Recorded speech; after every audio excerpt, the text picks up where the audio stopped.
So first up this morning for President Trump on his first full day back in the White House, attending the National Prayer Service at the Washington National Cathedral. Attending the service just after inauguration is a tradition dating back to 1933. The National Cathedral says this interfaith service will be a place to gather, to seek healing, unity, and wisdom in the months to come. And you can be sure we all could use more of that. Joining us right now is Father Edward Beck, the campus minister at Manhattan University, a longtime friend. Thank you so much for being here. Great being here. We were just talking. There was a lot of prayer yesterday throughout all of the events.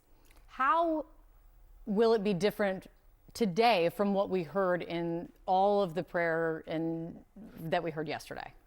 Well, in my opinion, a lot of the prayer yesterday was kind of partisan screed, and it wasn't prayer at all. It was histrionic performance, with the exception of Cardinal Dolan, who I thought began very well and also graciously mentioned President Biden. I think the others just were all about lifting up what President Trump has done, will do, and telling God what to do. And I didn't think it was prayer at all. And I think what we're going to see today, as you mentioned, will be very different at the National Cathedral. And what do you, different in how? In tone, in tenor, in message? Well, I've read through the prayers. It's an interfaith service, so all faiths are going to be represented. Interestingly, though, there's not a Roman Catholic representative, which I found. Does that mean something? What do you think? I don't know, other than the current Archbishop, Cardinal Wilton Gregory, has not been in accord with Donald Trump on many issues. We know the incoming Cardinal Archbishop, Robert McElroy, has spoken vociferously against many Trump policies, especially immigration. It's just interesting to me that they weren't there yesterday and they're not there today. They're the Roman Catholic leaders of the Archdiocese of Washington.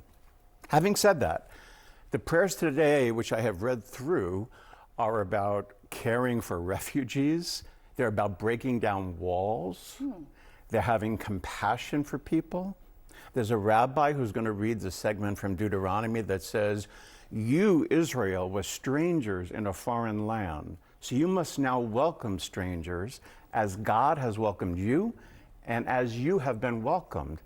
I wonder how President Trump and some of the administration sitting, listening to those prayers and those readings will feel when they seem in direct opposition to some of his policies. That will be very interesting to see this morning, and we'll all see it together. I believe it begins around 11 o'clock this morning.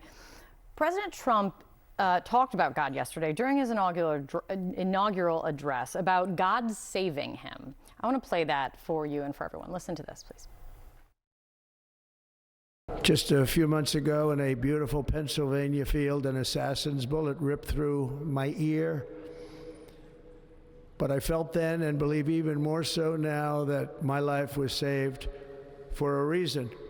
I was saved by God to make America great again.